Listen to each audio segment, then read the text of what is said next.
Goeiemorgen. Good morning to you, Mwene. 100 Rand fine for you. I made Bill Clinton apologize for being late in this very hall. There were 1,000 people who arrived late for his appointment, and I made him stand up on that stage and say, I'm sorry, and explain. Do you want to explain to us why you're late?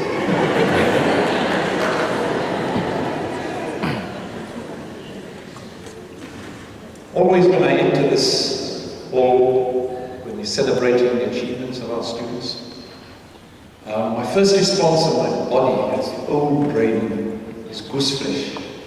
I just feel the thrill of it is taking hold of me, and I understand the significance of this moment.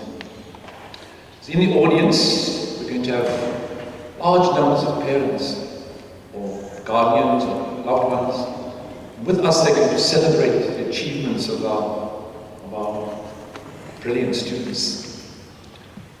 And for many, the road that was walked was a hard, complex one, filled with tears and sacrifice.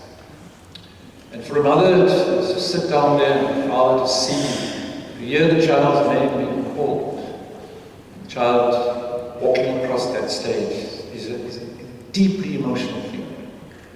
And I've seen people cry in this venue, as at that moment of the capping, they must be reliving some of the challenges that they had to deal with to make this possible. So it's a great thing when your university says to you, we congratulate you for having met its standards. When we enter this hall, the song that you heard was a traditional university song in the Western world, and it's called Gaude Arm Singitu. And it means, let us rejoice while we are young. And it's been sung in events like this, playing events like this for almost 1,000 years.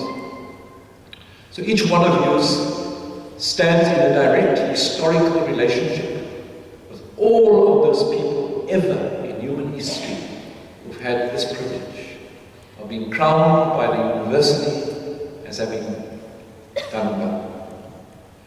And with that crowning comes a huge responsibility, which Professor Osman articulated so well. A huge responsibility. Because in many parts of the world, Africa and many other parts of the world, it's a great, great privilege because there are so few of you.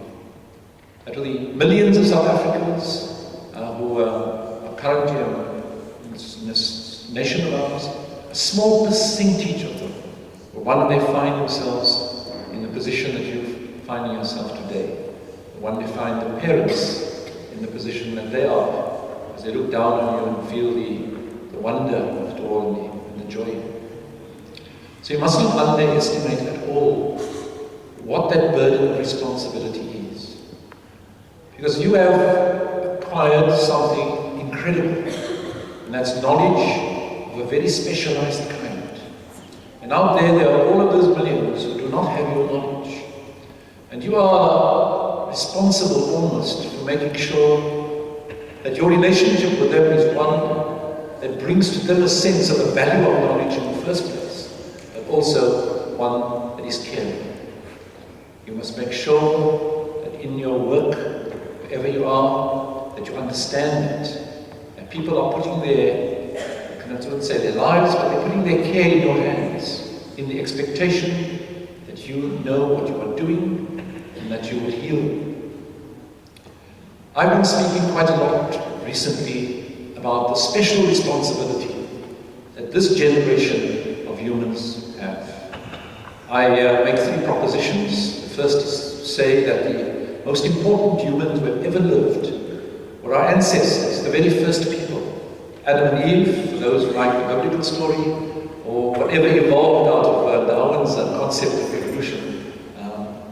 Whichever one, if it takes your fancy, just think for a minute of the environment in which they were created or born and what their challenges were.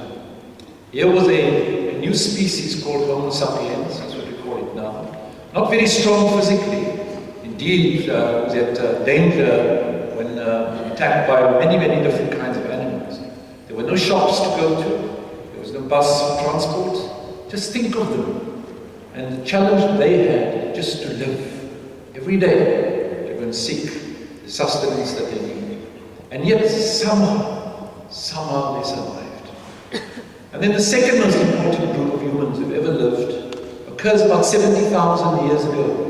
70,000 years ago, when there's a massive explosion and the volcano just erupts, it's called Mount Toba, and you perhaps should get onto the internet and just Google Toba, T-O-B-A. It will tell you about this incredible event in human history. As a consequence of Toba, science says almost 90% of all humans on the planet died. It's wiped out. And so that generation survived 10%, and to start almost all over again. And somehow they were strong enough, determined enough, resilient enough to be able to endure the difficulties that Toba represented for them, and for them to begin again the process of procreating our species. And today, here we are, 7 billion of us, 7 billion of us. This is the mammalian success story, we humans. But now we find that the world is beginning to be not as soft on us, if you like, as it was on our parents, our forefathers, from the time of Toba. We find that we are in a world where things are changing dramatically. We know that there's going to be climate change. Science has proven that. We know that there are going to be problems with respect to resources like water and energy. Science is telling us that. We know that we're going to have problems with respect to food and what happens when people are hungry. They perhaps are not kindly disposed to someone else who has, and we might even lose our sense of what it means to be human as we deal with some of these challenges. And you, this present generation of Homo sapiens, are going to be living in the most challenging period that the human world has ever faced since 70,000 years ago.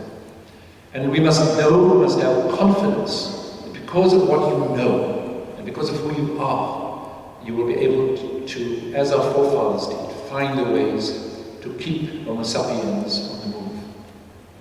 I have every confidence in you young people. You live in a far more complex world than we did, and the fact that you are handling it as well as you are gives us a great deal of certainty that you will do well. I want to end then with a short poem, one of the, I think, most powerful poems I've ever read. It's by a man called Ernst van Heerden, and it's just 4 lines. And he's speaking about a challenge facing somebody, a challenge facing a human, and how the human addresses that challenge. How the human marshals his or her forces to be able to focus is absolutely intense, and how the human defeats something that is almost impossible. It goes something like this. Die taaikloof van die grond vermenigvuldig elke poort.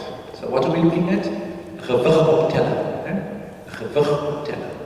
Die taaikloof van die grond vermenigvuldig elke poort. Die reevlegsel van die spier is triomfantelijke dier, wat met een klap blitsnel die zwaartepunt verstel. Just get the picture. Ernst van Heerden was a paraplegic, sitting in front of a television and seeing a weightlifter approach the weight. That weight twice, almost 3 times sometimes the weight of that weightlifter. That weight held down by gravity.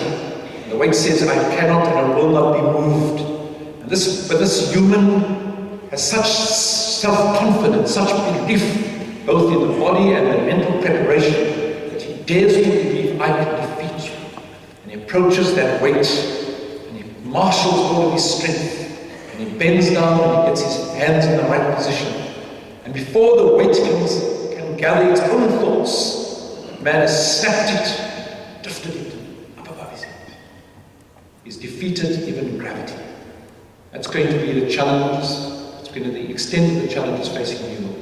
And when the times are hard, just remember the story of the gewig opteller. And God bless you.